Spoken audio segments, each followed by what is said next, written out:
नमस्कार, स्वागत है आप सभी का सीएनबीसी आवाज पर। आप देख रहे हैं आपका पसंदीदा स्टार्टअप शो आवाज एंटरप्रेन्योर, जहां हम बात करते हैं भारतीय स्टार्टअप इकोसिस्टम के बड़े ट्रेंड्स, आइडियाज और साथ ही साथ खास मुद्दों की। पिछले कुछ सालों में भारत में सस्टेनेबल बिजनेसेस की संख्या खूब बढ़ी है, चाहे वो रिन्यूएबल एनर्जी वाले कारोबार हो या फिर organic waste management, plastic recycling हो या फिर वाटर प्रिजर्वेशन वाले कारोबार। लगभग हर सेक्टर में सस्टेनेबिलिटी पर आजकल जोर दिया जा रहा है। क्लोथिंग इंडस्ट्री में भी सस्टेनेबिलिटी एक बड़ी पहल बन चुकी है और सिर्फ नए ब्रांड ही नहीं बल्कि एस्टैब्लिश्ड ब्रांड्स भी खास सस्टेनेबल और environment friendly product range launch करने लगे हैं। मुंबई के कपिल भाटिया ने अपने फैमिली रन अपैरल बिजनेस से सस्टेनेबल क्लोथिंग ब्रांड यूनिरेक की शुरुआत ऐसी ही की। ये 2021 में सस्टेनेबिलिटी की तरफ पैर बढ़ाते हुए नजर आए हैं। ये स्टार्टअप एक अपैरल में लगभग 12 पेट बॉटल्स को रिसाइकिल करके इस्तेमाल करता है, जिससे लगभग 2 किलो कार्बन एमिशंस कम होते हैं। रिसाइकिल प्लास्टिक से सस्टेनेबल क्लोथिंग ब्रांड के इस बिजनेस को देश भर ही नहीं बल्कि ग्लोबल मैप पर ले जाने की क्या है इनकी तैयारी, आइए देखते हैं। पारिवारिक बिजनेस में नए जमाने की जरूरत के हिसाब से ट्विस्ट लाकर बिजनेस को नया आयाम देने वाला एक शानदार एग्जाम्पल है यूनिरेक। 60 सालों से चले आ रहे गारमेंट बिजनेस में नयापन लाने पर सेकेंड जनरेशन के कपिल भाटिया को राह दिखाई थर्ड जनरेशन ने, यानी उनके 8 साल के बेटे ने। 2050 तक ओशंस में मछलियों से ज्यादा प्लास्टिक होगा। बेटे ने हाईलाइट की इस संभावना पर कपिल ने गौर किया और हकीकत में इसे होने में समय नहीं लगेगा ये भाप लिया, क्योंकि प्लास्टिक का इस्तेमाल और वेस्टेज तेजी से बढ़ रहा है। इसी बीच कपिल को प्लास्टिक और गारमेंट को जोड़ता एक धागा मिला। हम लोग एक एग्जीबिशन में पार्टिसिपेट कर रहे थे यूनिफॉर्म्स के लिए। हम लोग काफ़ी कंपनीज के लिए यूनिफॉर्म्स बनाते हैं, तो हम लोग जब वहाँ पार्टिसिपेट कर रहे थे तो किसी ने आके हमसे पूछा कि आप रिसाइकिल पेट बॉटल से यूनिफॉर्म्स बना सकते हैं क्या। तब मैंने उसके ऊपर रिसर्च करना शुरू करा और पता चला कि यूरोप में ये काफ़ी बड़ी मात्रा में बन हो रहा है इस पे काम।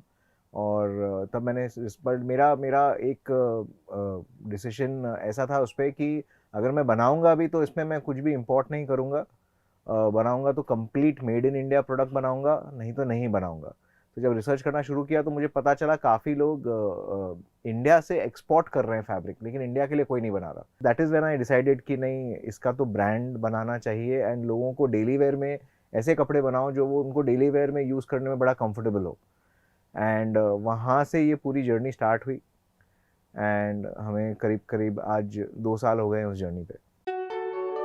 फैब्रिक बनाने में प्लास्टिक का इस्तेमाल कोई नई बात नहीं है, ये कई सालों से होता आ रहा है। लेकिन पहले कपड़ा बनाने में फ्रेश प्लास्टिक इस्तेमाल किया जाता था, जिसे अब रिसाइकल प्लास्टिक ने रिप्लेस किया है।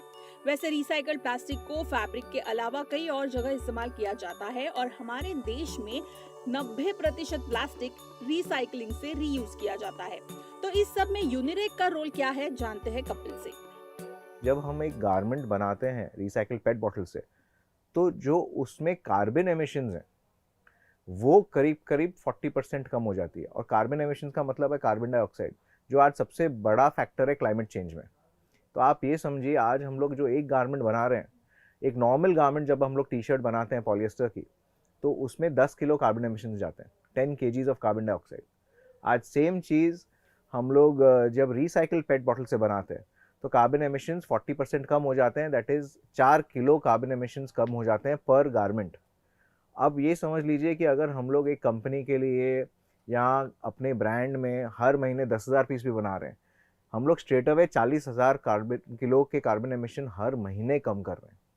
That is our goal, that is our vision. धरती पर बढ़ता प्लास्टिक का बोझ और कार्बन इमिशन से बढ़ता पोल्यूशन, ब्रांड अपने ग्राहकों के साथ इसे मिलकर रिसाइकलिंग से कम करने के मिशन पे निकला है और इसीलिए ब्रांड नेम यूनिरेक यानी UNI रिसाइकल रखा गया है। लोग ये कहें कि हाँ, हमने अपनी तरफ से कोशिश की इस एनवायरनमेंट के कंट्रीब्यूशन में, कि हमने आज एक गारमेंट खरीदा, 10 गारमेंट खरीदे और हमने हमारी कोशिश पूरी की। सबसे पहले तो ये। सेकेंडली, जब ये हम लोग ब्रांड बना रहे थे तो हमारा सबसे बड़ा ध्यान इसी चीज़ पे था कि ये एवरीडे वेयर ब्रांड कैसे हो सकता है। कि ये कैसे करें कि हमारे जो कंज्यूमर्स हो या जो इंडिया की पॉपुलेशन है या कहीं पे भी वर्ल्ड वाइड इन ये पहन के वो बड़ा कंफर्टेबल फील करें। तो हमने वो सारे हमारी एक्सपीरियंस को यूज़ किया, जो गारमेंट का एक्सपीरियंस है हमारा, और हमने फैब्रिक्स ऐसे चूज़ किए और प्रोसेस किए कि लोग हमेशा उसमें कंफर्टेबल फील करें, बिकॉज जब तक लोग कंफर्टेबल फील नहीं करेंगे तब तक उसको एक्सेप्ट नहीं करेंगे। यूनिरेक की शुरुआत मेंस वेयर की रेंज ऑफर करने से हुई, जिसमें टी शर्ट्स, शर्ट्स, ब्लेजर्स और ट्राउजर्स की वैरायटी है। हर 2 से 3 महीने में फैशन ट्रेंड्स के मुताबिक यहाँ नए कलेक्शन इंट्रोड्यूस किए जाते हैं। कंपनी इसे ऑफलाइन और ऑनलाइन दोनों तरीके से रिटेल करती है। इस क्लोथिंग लाइन की प्राइसिंग भी ब्रांड ने अफोर्डेबल रखी है ताकि इको फ्रेंडली फैब्रिक का इस्तेमाल ज्यादा से ज्यादा बढ़े। 699 से हमारे पास राउंड नेक टी शर्ट्स हैं, और उसमें देन हमारे पास पोलो टी शर्ट्स भी हैं, जो कॉलर वाली टी शर्ट्स हैं, वो 899 से स्टार्ट होते हैं। उसको छोड़ के हमारे पास जैकेट्स हैं जो करीब करीब 2400 से है हमारे वेबसाइट पे। एंड हमारे पास ब्लेजर्स हैं, जो आप सूट्स एंड ब्लेजर्स पहनते हैं, वो 4500 रुपये से हैं। ट्राउज़र्स हैं 1800 रुपये से। तो ये सारी चीज़ें हैं। शर्ट्स फ़िलहाल 1-2 प्रोडक्ट्स हैं, लेकिन अभी हमारा पूरा एक शर्ट्स का रेंज स्टार्ट होगा अगले 3 से 4 महीनों में। प्लास्टिक रिसाइकलिंग से बनी क्लोथिंग रेंज की अहमियत और अवेयरनेस ग्राहकों में शुरुआती दौर में नहीं थी, इसीलिए कंज्यूमर एजुकेशन और बिहेवियर चेंज के लिए ब्रांड को इंतजार करना पड़ा। 2 साल पहले जब हमने स्टार्ट करा तो ये नॉर्मल पब्लिक तो एक्सेप्ट समझने को ही तैयार नहीं थी कि प्लास्टिक में से कपड़े कैसे बनते हैं।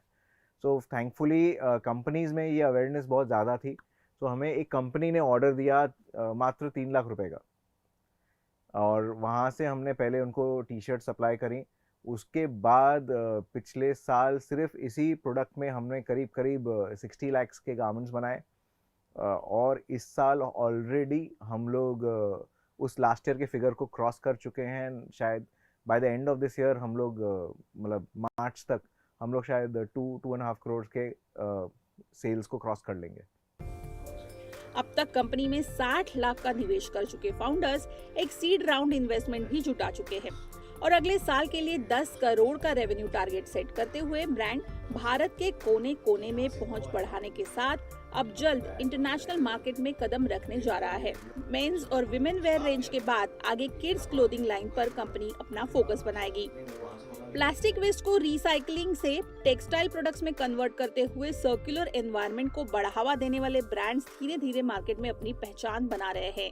इन कंपनियों ने तो पर्यावरण को बचाने की ओर पहल कर दी है, अब जरूरत है ग्राहकों को इसे अपनाने की। कल्पिता पारकर, मुंबई। चलिए यहाँ लेंगे एक छोटा सा ब्रेक, लेकिन आगे बात होगी इम्पैक्ट इन्वेस्टिंग की। 2024 का साल इम्पैक्ट इन्वेस्टर्स के लिए कैसा रहेगा, इस पर बात करेंगे आविष्कार कैपिटल के विनीत राय से।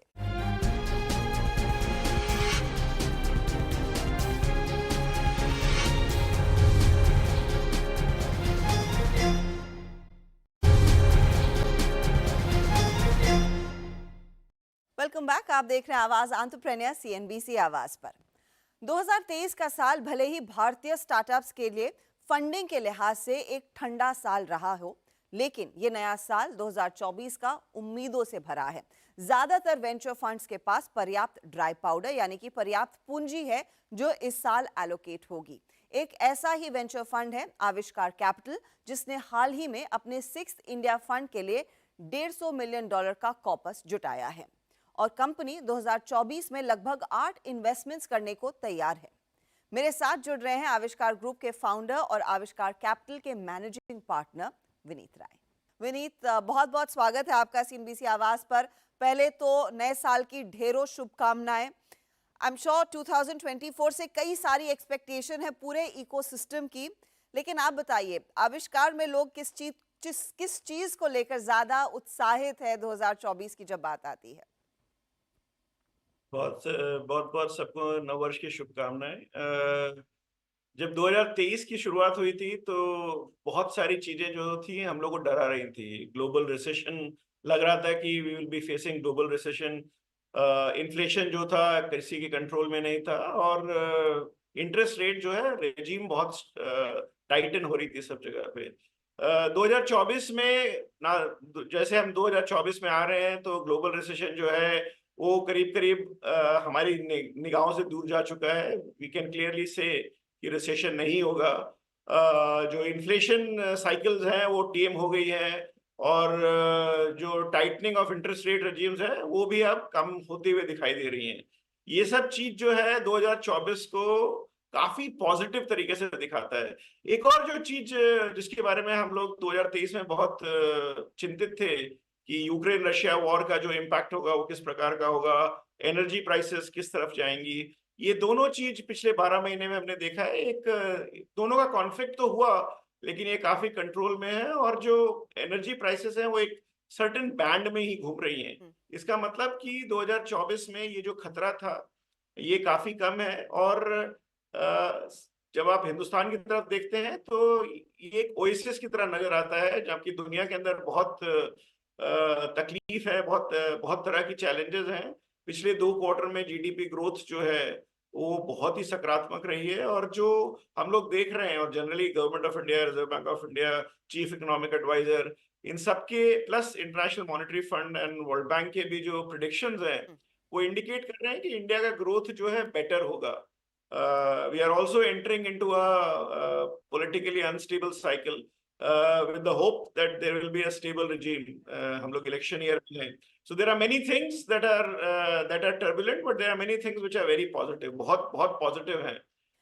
so इन सब के मद्देनजर रखते हुए हमारा इंटरेस्ट, आविष्कार का जो इंटरेस्ट है, जो कि इम्पैक्ट सेक्टर्स कहलाते हैं, फाइनेंशियल सर्विसेज, एक सेक्टर जो कि कोविड के मार के बाद बहुत समय से टर्बुलेंट था, मेरे हिसाब से बहुत एक्साइटिंग सेक्टर होगा। एग्रीकल्चर एल नीनो के इफेक्ट के कारण रेनफॉल्स की चैलेंजेस के बावजूद मेरे हिसाब से एक एक्साइटिंग सेक्टर रहेगा। और affordable housing, climate and logistics, ये तीनों सेक्टर, गति शक्ति योजना जो भारत सरकार की है, इन सबको देखते हुए ये सब एक्साइटिंग सेक्टर्स रहेंगे। क्या किसी तरह का स्लोडाउन इम्पैक्ट इन्वेस्टिंग में भी देखा गया था 2023 में जो पिकअप करेगा? तो देखिए, स्लो डाउन का जो डिस्कशन है वो जनरली इस बात से होता है, उसमें 3 तरह के वो हैं। तो एक है कि आप क्वांटम ऑफ इन्वेस्टमेंट, तो ये बात सही है कि सबका टोटल क्वांटम ऑफ इन्वेस्टमेंट कम हुआ है, बट नंबर ऑफ इन्वेस्टमेंट कम नहीं हुए हैं। सो क्वांटम ऑफ इन्वेस्टमेंट कम हुआ है क्योंकि बड़ी डील्स नहीं हो रही हैं। ज्यादातर लोग जो है जितनी तेजी से आज पैसा डाल रहे थे वो कम हुआ है, और उसके कई कारण है। पहला कारण ये है कि जब सेंटिमेंट्स नेगेटिव होता है तो लोग ये सोचने लगते हैं कि ये कंपनी ब्रेक इवन करेगी कि नहीं करेगी। सो फोकस जो है जनरली जाता है कि आप खर्चा कम कीजिए और अपने जो पैसा है उसको ज्यादा समय तक चलाइए। और उस कारण से जो एंटरप्रेन्योर्स हैं उनको लगता है कि शायद इन्वेस्टमेंट स्लो हुआ है। इन रियलिटी एक्चुअली में हम लोग सबके पास काफी इन्वेस्टमेंट कैपिटल रहता है, और जनरली हमारा इन्वेस्टमेंट कैपिटल लॉन्गर होराइजन का होता है। तो हम लोग 4-5 साल तक पैसा लेके बैठे रहते हैं पैसा डालने के लिए। 2023 में जो स्लो डाउन हुआ था वो इसलिए हुआ था क्योंकि इन जेनरिक टर्म्स के अंदर वैल्यूएशन बहुत ज्यादा बढ़ गए थे, और उसको वो नीचे आए हैं। करेक्शन, उसको करेक्शन कहते हैं। और ये करेक्शंस के बाद इन्वेस्टमेंट्स का जो एक्सपेक्टेशंस है वो continue to be quite solid. So मेरे हिसाब से 2023 में जो आपने स्लोनेस देखी थी वो 2024 में नहीं दिखेगी, क्योंकि हम लोग कभी भी 12 से 18 महीने तक स्लो नहीं रह सकते। जी हाँ, ऑफ कोर्स। और आप लोगों के पास इतना पर्याप्त ड्राई पाउडर पड़ा है, उसको तो एलोकेट करना पड़ेगा। इनफैक्ट आपने भी अपना 6th फंड हाल ही में क्लोज किया है। मुझे एक अंदाजा दीजिए, इसमें भारतीय निवेशकों का कितनी भागीदारी थी? कितना आप पैसा इंटरनेशनल इन्वेस्टर्स से रेस कर पाए हैं, और इंटरनेशनल इन्वेस्टर्स की तरफ से क्या आपको लग रहा है 2024 में भारत में पैसे डालने के लिए अब ज्यादा क्यूरियोसिटी, ज्यादा ईगरनेस रहेगी? मैं एक दो चीज बहुत क्लियर करना चाहूंगा। आविष्कार की जो शुरुआत हुई थी 2001 में हुई थी, और हम जनरली इंटरनेशनल पैसा रेज करते थे, इंडिया से पैसा रेज नहीं करते थे। ओनली 2017 के बाद हमने इंडियन मार्केट्स को एक्सप्लोर करना शुरू किया, और इस फंड में जो हमारा 2022 का जो 2023 का फंड है उसमें करीब 50% भारतीय पैसा है, 50% विदेशी पैसा है, जो कि काफी सिग्निफिकेंट चेंज है आविष्कार के लिए। हमारा पर्सनल बिलीफ, मेरा पर्सनल बिलीफ है और आविष्कार का भी बिलीफ है कि आगे जाते वक्त डोमिनेंटली इंडियन पैसा जो है, स्पेशली अनलिस्टेड इक्विटीज में इंडियन पैसा डोमिनेट करेगा। जो पब्लिक सेक्टर इक्विटीज है उसके अंदर बोथ इंडियन एंड फॉरेन पैसा आता और जाता रहेगा। फॉरेन कैपिटल अनलिस्टेड इक्विटीज में भी बहुत इंटरेस्टेड है, लेकिन you will see a significant support और डोमिनेंस ऑफ इंडियन कैपिटल। उसके कई कारण हैं। जो इंडिया में बैठा है उसको इंडिया की जो अंतर्भेद हैं, जो पॉजिटिव्स हैं, जो नेगेटिव्स हैं, वो ज्यादा अच्छी तरह से समझ में आते हैं। जो लोग दूर होते हैं वो इंडिया को क्लासिकली इमर्जिंग मार्केट्स के अंदर देखते हैं, और जब आप इमर्जिंग मार्केट्स में देखते हैं तो आप बहुत सारी दुनिया को उसमें देखते हैं। चाइना भी इमर्जिंग मार्केट्स में आता है, हालांकि चाइना को थोड़ा सा अलग ट्रीट करते हैं। I think the only big statement I can make is India within the emerging market is being treated as a very large market and therefore a reasonably significant and an individual market. So उसके जो traits हैं उसको individually देखा जा रहा है, उसको Indonesia या किसी और इमर्जिंग मार्केट की इकोनॉमी के साथ नहीं देखा जाता।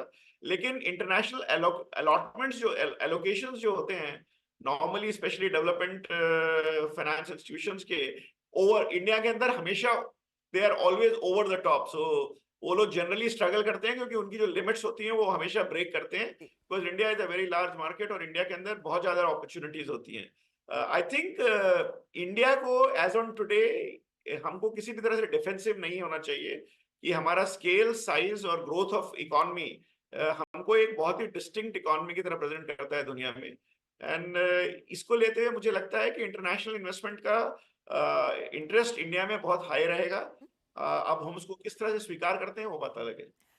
मुझे ये बताइए विनीत, ये जो आपने फंड रेज किया है, ये किस तरह के आइडियाज पर आप लार्जली लगाने वाले हैं? क्या कुछ कंपनियां शॉर्टलिस्ट हो गई हैं या फिर अभी भी एक्सप्लोरेटरी स्टेज में है, और किन सेक्टर्स में किस तरह का काम कर रही हैं ये कंपनियां? देखिए, आविष्कार जनरली जो है 3 सेक्टर्स के अंदर फोकस करता है। जनरली 3 सेक्टर में फोकस करता है। एक सेक्टर फाइनेंशियल सर्विसेज है। हम लोग माइक्रो फाइनेंस के अंदर सबसे लार्जेस्ट इन्वेस्टर थे। अफोर्डेबल हाउसिंग के अंदर भी सिग्निफिकेंट इन्वेस्टर हैं। फिनटेक में भी हम लोगों ने काफी इन्वेस्टमेंट किया है। ये सेक्टर जो है हमारे लिए एक बहुत इंपॉर्टेंट सेक्टर है और हिंदुस्तान को आगे बढ़ाने के लिए भी ये बहुत इंपॉर्टेंट सेक्टर रहेगा। दूसरा सेक्टर जिसके बारे में हम बहुत ही समय से इन्वेस्ट कर रहे हैं और जिसके बारे में हमारा बहुत लॉन्ग टर्म व्यू है, वो है एग्रीकल्चर सेक्टर। उसमें एग्रीटेक भी है, नॉर्मल एग्रीकल्चर भी है, and processed and all kinds of wide variety of agriculture की जितनी भी वाइड वैरायटी है हम हर एरिया में इन्वेस्ट करते हैं। तो वो एक हमारे लिए बहुत ही इंपॉर्टेंट सेक्टर है और हम कंटिन्यू उसको देखते रहेंगे। जो तीसरा सेक्टर जिसको हम एसेंशियल सर्विसेज बोलते हैं, जो कि काफी ब्रॉड टर्म है, उसके अंदर हेल्थ, लॉजिस्टिक्स और क्लाइमेट, एंड क्लाइमेट ब्रॉडली हमारे लिए एक बहुत ही इंटरेस्टिंग सब्जेक्ट है। उसका एक एरिया है natural resource based bio sequestration, जिसके अंदर या तो हम एक फंड लॉन्च करने वाले हैं या फिर हम उसके अंदर एक अपनी खुद की कंपनी लॉन्च करेंगे। उसमें हम काफी एडवांस्ड है, पर वो इस फंड से अलग है। बट क्लाइमेट टेक के अंदर हम लोगों ने एक कंपनी है जो कि ग्रीन हाइड्रोजन में काम करती है, उसका नाम न्यू ट्रेस है, जो कि हाई एंड टेक्नोलॉजी है for membraneless green hydrogen production. और ये जो है बहुत ही कटिंग एज टेक्नोलॉजी है given the importance of green hydrogen. So इस तरह की कंपनियों की तरफ हम कंटिन्यूसली इंटरेस्ट दिखा रहे हैं और climate tech will continue to be a very important sector for Aavishkaar also. In fact 2023 में हमने देखा था जो एक शाइनिंग लाइट आई थी वो या तो स्पेस टेक था या फिर क्लाइमेट टेक था। मैं आपसे एक और सवाल पूछना चाहूंगी विनीत, इस पर्टिकुलर फंड से मैं ये भी पढ़ रही थी कि आप लोग ऐसी कुछ पाइपलाइन तैयार कर रहे हैं जो आगे जाकर आपको एग्जिट देगी, पी इन्वेस्टमेंट्स को इंक्लूड करेगी और शायद पब्लिक लिस्टिंग की तरफ भी बढ़ेगी। आविष्कार के पूरे पोर्टफोलियो में जो रीसेंट लिस्टिंग थी वो उत्कर्ष स्मॉल फाइनेंस बैंक था। इस तरह की क्या कुछ और आइडियाज पक गए हैं जहां पर एक अच्छा एग्जिट मिल सकता है जो शायद पब्लिक मार्केट की तरफ भी जाएंगी? हमारे आविष्कार ने अभी तक 4 कंपनियों को जीरो से लेके लिस्टिंग तक इन्वेस्टमेंट किया है। उत्कर्ष, सूर्योदय, क्रेडिट ग्रामीण, इक्विटास, इन 4 कंपनियों के अंदर हम लोग पहले इन्वेस्टर थे। हालांकि उसमें सूर्योदय और क्रेडिट ग्रामीण में हम थोड़ा सा पहले एग्जिट कर गए थे, आईपीओ तक नहीं रुके थे, लेकिन ये 4 कंपनियां जो है हमने जीरो से शुरू की थी, जो आईपीओ की हैं। हमारे पाइपलाइन में अभी जो कुछ हमारी करंट इन्वेस्टी है उसमें से 3-4 कंपनियां ऐसी हैं जिनको हम देख रहे हैं जो आईपीओ के लिए जाएंगी, और कुछ नई कंपनियां जो हम देख रहे हैं उनका भी आईपीओ हमको लगता है इस फंड की लाइफ साइकिल में ही हो जाएगा। तो मेरा अंदेशा है कि आविष्कार करीब 10 से 12 कंपनियों को आईपीओ तक ले जाएगा, जिसमें वो पहला या दूसरा इन्वेस्टर रहा है। और ये जो है हम लोग की बहुत ही सोच विचार की गई स्कीम है। और क्योंकि हम लोगों को अब इतना एक्सपीरियंस हो चुका है 4-5 आईपीओ करने के बाद, हमको लगता है कि हम कंपनियों को हेल्प कर सकते हैं वहां ले जाने के लिए। हमको लग रहा है एग्रीकल्चर या एग्रीटेक के अंदर एक या दो कंपनियां हम लोग ले जा सकते हैं। फाइनेंशियल सर्विसेज में कम से कम 2 कंपनियां हम लोग को लगता है आईपीओ में ले जा सकते हैं। एक कंपनी जो अभी थोड़ी सी छोटी है, लेकिन हमको लगता है लॉजिस्टिक्स में भी हम शायद एक कंपनी को आईपीओ के लिए ले जा सकेंगे अगले 4 से 5 साल। मैं वही मेरा अगला सवाल इसी से जुड़ा हुआ था कि अब तक जो भी एग्जिट्स आपको मिले हैं, जो पब्लिक लिस्टिंग हुई है, वो प्राइमरीली स्मॉल फाइनेंस बैंक थे और वहां पर क्योंकि एक भूमिका बन गई है कि पब्लिक मार्केट्स उनको इजीली अब्सॉर्ब करते, तो वहां पर मौका मिला। क्या ये साल एक बेहतर साल ओवरऑल सेक्टर के लिए रह सकता है इन टर्म्स ऑफ, चाहे वो एग्री टेक कहें या फिर आगे चलकर क्लाइमेट टेक कहें?